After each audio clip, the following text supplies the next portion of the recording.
Shalom Bapak Ibu dan Saudara sekalian yang dikasihi oleh Tuhan. Selamat berjumpa kembali dalam renungan online di channel Ada Jawaban TV. Kiranya damai sejahtera selalu menyertai kita semua dalam perlindungan Allah semesta alam. Bapak Ibu dan Saudara sekalian, pertama-tama mari kita buka bersama di dalam Roma pasal 10 ayat yang ke-17. Saya akan bacakan, demikian kata firman Tuhan. Jadi, iman timbul dari pendengaran dan pendengaran oleh firman Kristus. Bapak Ibu saudara sekalian, secara konteks perikop ini berbicara tentang penolakan bangsa Israel terhadap Injil. Sehingga Rasul Paulus menekankan bahwa hanya karena mendengar Injil lah seseorang bisa memiliki iman yang benar kepada Allah. Nah, mari kita membedah beberapa kata penting dalam ayat ini sesuai dengan konteksnya. Yang pertama, kata iman, Bapak Ibu, sesuai dengan kata aslinya, ini memiliki arti kata menyerahkan diri kepada Tuhan Yesus. Jadi menyerahkan diri kepada yang dipercayai, dalam hal ini adalah Tuhan Yesus. Jadi menyerahkan diri, iman berarti menyerahkan diri kepada Tuhan Yesus. Nah, penyerahan ini berjalan terus-menerus tanpa putus, harus selalu on, tidak pernah off. Ya, jadi penyerahan diri ini harus berkesinambungan, Bapak Ibu. Tidak bisa berhenti, nyambung lagi, berhenti, nyambung lagi. Itu bukan penyerahan total namanya. Ya, nah penyerahan ini harus secara total, maka akan sangat berpengaruh pada perjalanan hidup kita sebagai orang percaya. Nah, kata yang kedua, pendengaran. Jadi iman timbul karena pendengaran. Ya, dari pendengaran. Pendengaran ini sesuai kata aslinya berarti mendengar dengan telinga. Bisa juga berarti mendengarkan dengan serius, dengan seksama, dan dengan sungguh-sungguh sampai mengerti. Nah, yang ketiga, kata firman itu diterjemahkan dari kata rema yang menurut makna aslinya adalah pidato, khotbah, yang secara konteks dalam ayat ini adalah pengajaran Tuhan Yesus pada waktu Tuhan Yesus mengajar kala itu. Jadi, kalau kita menolak pengajaran Tuhan Yesus, maka jelas iman tidak bisa timbul dalam diri kita. Jadi, kalau kita ingin menerjemahkan Roma 10 ayat 17 ini secara bebas, kira-kira begini bunyinya. Jadi, penyerahan diri kepada Allah timbul dari pendengaran yang seksama, yaitu pendengaran yang seksama akan pengajaran Kristus. Apa sih beriman itu, Bapak Ibu? Ya. Mari kita ambil satu contoh. Saya memiliki janji dengan Pak Peter misalnya untuk bertemu di sekretariat gereja pada pukul 4 sore. Nah, pada pukul 4 sore itu saya datang. Kenapa? Karena saya percaya pada Pak Peter, pasti Pak Peter datang juga pukul 4 itu. Yang pertama. Yang kedua, saya mengenal bahwa Pak Peter tidak mungkin tidak datang. Ya. Nah, itu kira-kira pemahaman arti kata percaya secara contoh lah. Bapak Ibu dan Saudara sekalian, Tuhan tidak pernah menutup dirinya untuk kita kenali.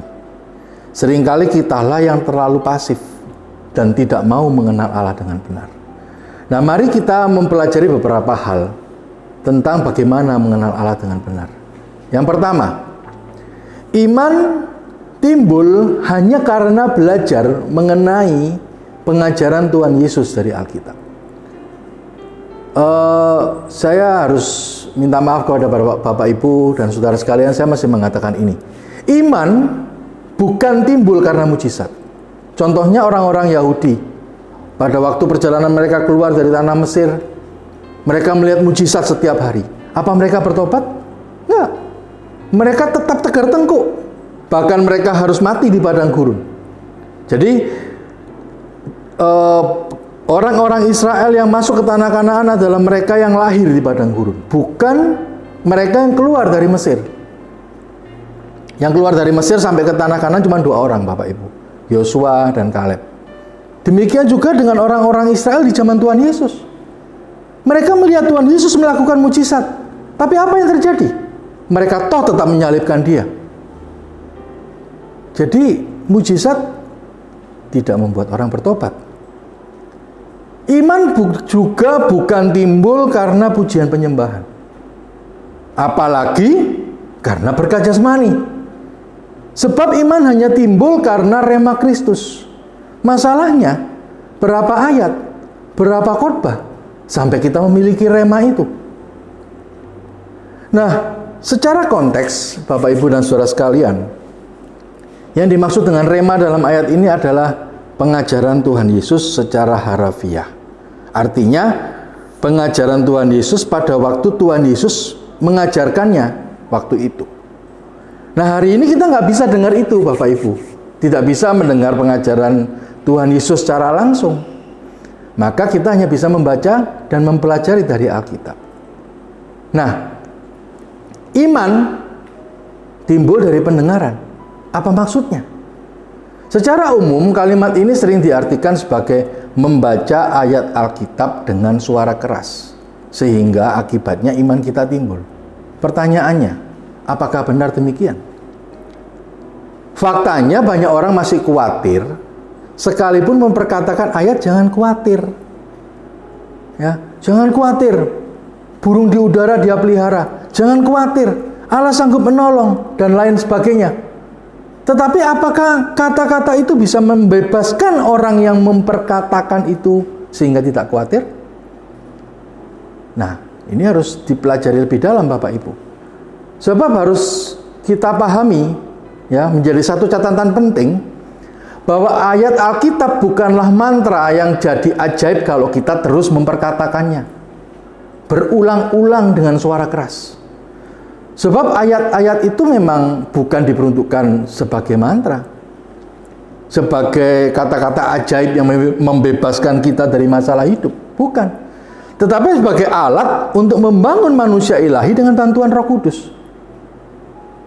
Nah, firman atau rema Kristus ini harus kita mulai dengan membaca ayat-ayat Alkitab dan memahami dengan akal kita. Jadi saat kita menjalani kehidupan, kemudian kita menghadapi masalah, Roh Kudus akan mengajar atau mengingatkan kita terhadap firman atau ayat yang kita pahami itu. Inilah secara umum disebut rema. Nah, perlu kita pahami bahwa salah satu tugas Roh Kudus adalah mengingatkan kita akan segala sesuatu yang dikatakan Tuhan Yesus. Saya ulang ya. Perlu kita pahami bersama bahwa salah satu tugas Roh Kudus adalah mengingatkan kita akan segala sesuatu yang dikatakan oleh Tuhan Yesus.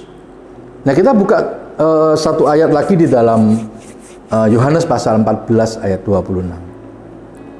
Di sini dikatakan, tetapi penghibur, yaitu Roh Kudus yang akan diutus Bapa dalam namaku, dialah yang akan mengajarkan segala sesuatu kepadamu dan akan mengingatkan kamu akan semua yang telah kukatakan kepadamu. Jadi kalau kita tidak membaca ayat-ayat Alkitab, ya Roh Kudus jadi nganggur, Bapak Ibu. Ya, Roh Kudus jadi nganggur. Kenapa? Karena salah satu tugasnya itu tadi. Roh Kudus disebutkan akan mengajarkan segala sesuatu dan mengingatkan akan semua yang telah Yesus katakan kepada kita melalui Alkitab tentunya. Ya. Jadi kalau kita tidak pernah membaca Alkitab, apa yang akan diingatkan oleh Roh Kudus? Karena bahan yang dipakai untuk mengingatkan nggak ada. Kita nggak punya bahan di dalam pikiran kita untuk dipakai Roh Kudus sebagai alat mengingatkan kita bila terjadi sesuatu. Remanya tidak terjadi, Bapak Ibu. Remanya tidak keluar. Ya. Jadi jika kita mau taat melakukan Roh Kudus, di saat itulah roh iman kita timbul. Iman yang dimaksud di sini adalah segala tindakan yang sesuai dengan kehendak Bapa. Kalau kita terus-menerus taat, belajar taat, ya Bapak Ibu, saya juga belum sempurna. Kita belajar taat kepada Roh Kudus sesuai dengan rema yang diingatkan melalui firman itu tadi, maka kita belajar untuk mengikuti irama Roh Kudus. Kita belajar untuk berjalan bersama dengan Roh Kudus. Dalam perjalanan itu, iman kita semakin hari akan semakin kuat. Ya. Nah, sekarang kita masuk ke hal yang kedua, yaitu mempelajari teladan hidup Tuhan Yesus sebagai manusia yang berkenan kepada Allah. Bapak Ibu Saudara sekalian, kita semua sepakat bahwa Tuhan Yesus datang dari atas, di mana Bapa juga berada. Jadi dia sangat mengenal Bapa. Bahkan dalam satu kalimat Tuhan Yesus pernah mengatakan bahwa kalau kamu ingin melihat Bapa, kamu melihat aku. Kalau kamu ingin mengenal Bapa, kamu kenali aku. Ya. Semasa hidupnya sebagai manusia di bumi, Tuhan Yesus mengajar dan mencontohkan tentang bagaimana seharusnya hidup berkenan kepada Allah. Ya, karena dia datang dari atas, maka jangan ragukan pengenalannya akan Bapa. Pasti dia benar, pasti dia kenal. Dan kita tinggal belajar untuk meneladani hidupnya. Yang ketiga, Tuhan berbicara juga melalui pikiran kita. Ya, Bapak Ibu, Saudara sekalian, Alkitab yang kita baca harus kita pahami makna aslinya melalui proses berpikir kita. Itulah sebabnya saya tidak setuju kalau ada yang mengatakan percaya itu jangan pakai otak. Ya, mungkin Bapak Ibu pernah mendengar kalimat percaya itu jangan pakai otak. Atau kalimat yang lain begini, Allah itu pribadi yang harus dikenali, bukan untuk dipelajari. Nah, saya berpikir begini ya, terhadap pasangan hidup kita saja, kita harus belajar mengenal dia. Apa yang dia nggak suka, apa yang dia suka. Belajar kan Bapak Ibu, mengenal kan? Kemudian kalaupun kita berteman dengan orang lain, gimana sih supaya pertemanan itu jadi langgeng? Ya, saya punya kelompok yang sampai hari ini kita tetap bersahabat. Dan itu kenapa? Karena kami saling mengerti. Kami kenal lama. Sehingga kami bisa saling tahu apa yang dia nggak suka, apa yang dia suka. Supaya kita tidak melukai perasaan mereka. Nah, terhadap manusia saja kita harus belajar mengenal Bapak Ibu. Apalagi terhadap Allah. Ya, pertanyaannya, bagaimana kita bisa mengenal kalau kita tidak mempelajari pribadi Allah? Sementara untuk mengenal seseorang saja kita mesti mempelajari, harus mempelajari sifat-sifatnya. Nah, proses membangun pemahaman ini ada di dalam pikiran kita. Sehingga perjalanan membangun iman sejatinya adalah perjalanan merubah paradigma. Ini agak berat Bapak Ibu, ya. Perjalanan rohani itu adalah perjalanan merubah paradigma atau pola pikir seseorang dari pola pikir duniawi menjadi pola pikir surgawi.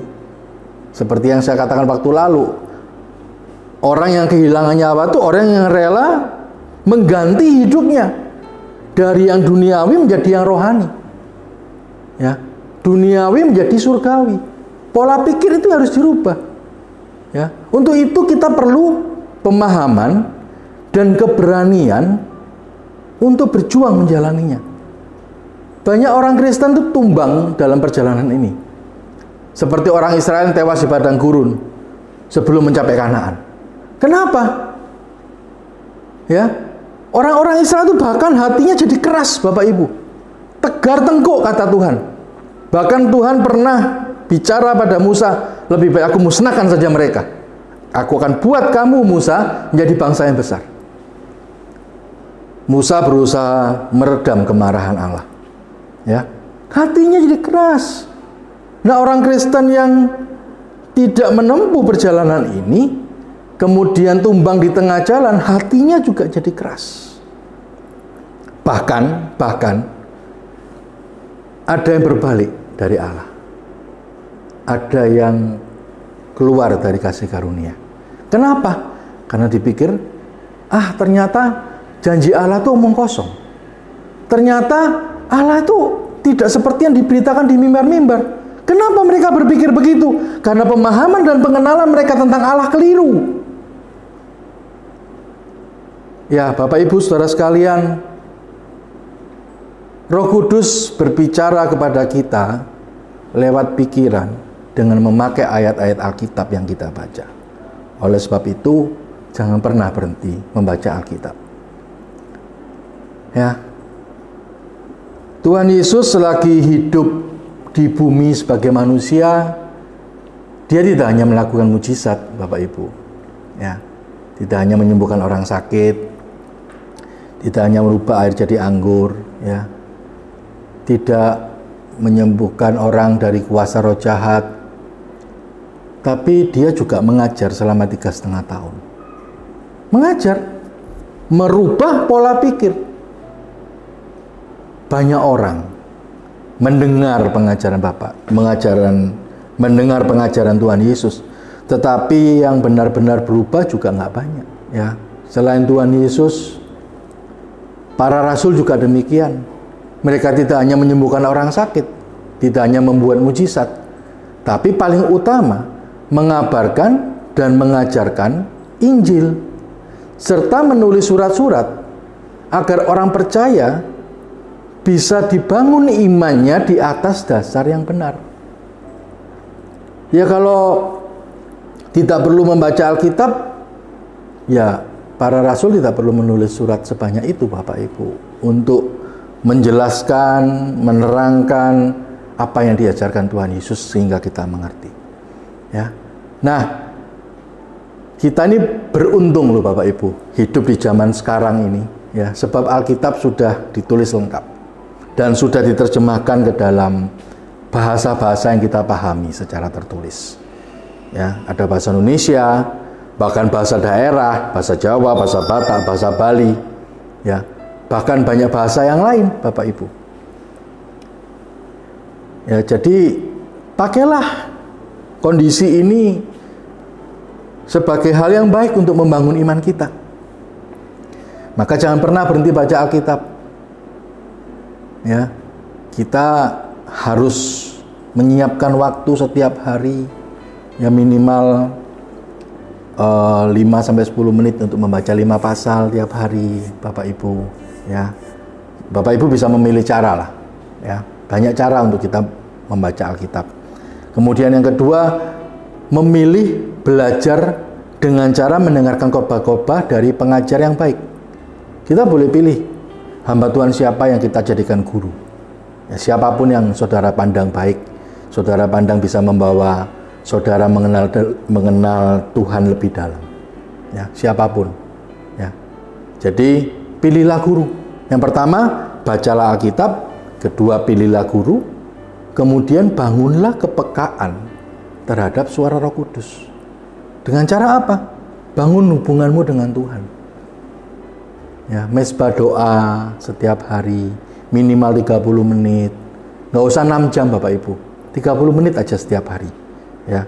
Kemudian kita pilih waktu-waktu tertentu di mana kita bisa berdiam dengan Tuhan. Latih. Ya. Doa itu bukan permintaan Bapak Ibu. Doa itu percakapan, dialog. Ya. Yang utamanya itu mencari kehendak Tuhan untuk kita, supaya kita bisa jalani kehendak itu. Ya. Jadi soal doa nanti kita bicarakan lain kali. Ya. Ya, Bapak Ibu, akhir kata, iman yang benar tidak timbul begitu saja seperti mujizat gitu ya. Tiba-tiba kita punya iman gitu, enggak. Ya, iman yang benar itu tidak timbul begitu saja. Tetapi dibangun dengan tanggung jawab melalui firman Alkitab dan nalar pikiran kita. Iman yang benar bertujuan untuk membangun karakter seperti Kristus. Ya, kita kenal karakter Kristus dan berjuang untuk mewujudkannya dalam hidup kita. Dan jangan khawatir Bapak Ibu. Roh Kudus tak akan membiarkan Anda berjuang sendirian. Amin.